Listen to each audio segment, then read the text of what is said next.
a over b है और उसके ऊपर पावर n है, तो आप ये याद रखिएगा कि ये a की भी पावर है और b की भी पावर है। जैसे कि ये a n यानी a की भी पावर है और b n यानी b की भी पावर है। अगर मैं आपको इसकी एग्जांपल दूं, फॉर एग्जांपल मेरे पास 3 ओवर 5 है, ठीक है, ऊपर इसके स्क्वायर है, ठीक है, तो मेरे पास आंसर क्या आएगा, 3 3 दा 9, 5 5 दा 25, ठीक है। स्क्वायर का मतलब होता है 3 मल्टीप्लाई बाय 3 और 5 मल्टीप्लाई बाय 5।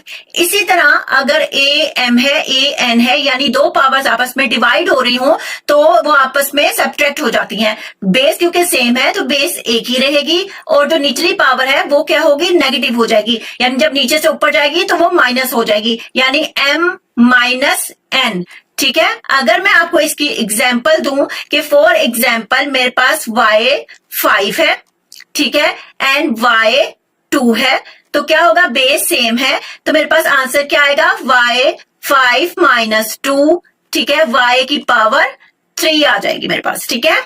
इसी तरह अगर कोई नंबर हो या कोई वेरिएबल हो, उसकी डिग्री या पावर 0 हो तो वो 1 के इक्वल होती है, ठीक है। फॉर एग्जाम्पल अगर मैं आपको इसकी एग्जाम्पल दूं, 2 की पावर 0 है तो ये किसके इक्वल होगी, ये 1 के इक्वल होगी। इसी तरह अगर कोई भी वेरिएबल है, ये नंबर है, उसकी पावर नेगेटिव में हो तो हम उसका रेसिप्रोकल ले लेते हैं, ठीक है, यानी उसको डिवीजन में ले जाते हैं तो वो पॉजिटिव हो जाती है, ठीक है। माइनस कभी भी जो पावर होती है वो माइनस में नहीं होती, ठीक है, हमने उसे पहले पॉजिटिव करना होता है फिर इसका आंसर निकालना होता है, ठीक है। अगर a की पावर माइनस n है तो उसको हमें जो है वो डिवीजन में ले जाना होगा, a 1 ओवर a n, तो क्या होगी, वो पॉजिटिव हो जाएगी, ठीक है।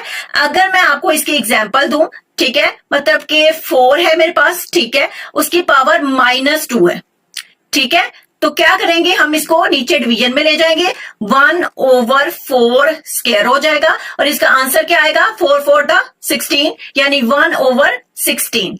इसी तरह फ्रैक्शनल पावर रिप्रेजेंट करती है रूट को, ठीक है, आप इसको कैसे लिखेंगे, n रूट a, ठीक है। अगर मैं आपको इसकी एग्जांपल दूं तो 25 के ऊपर अगर 1 ओवर 2 हो तो ये किसको रिप्रेजेंट करता है, 25 के स्क्वायर रूट को, ठीक है। 25 का स्क्वायर रूट क्या होता है, 5, ठीक हो गया। इसी तरह अगर फ्रैक्शनल पावर नेगेटिव हो तो हम क्या करते हैं, न्यूमरेटर को डिनोमिनेटर की जगह और डिनोमिनेटर को न्यूमरेटर की जगह लिख देते हैं, यानी 9 ओवर 4, यानी इसको उलट देंगे और बाहर की जो पावर है वो पॉजिटिव हो जाएगी। अगर आपको मेरी वीडियो इंफॉर्मेटिव लगी है तो please like share subscribe, thank you.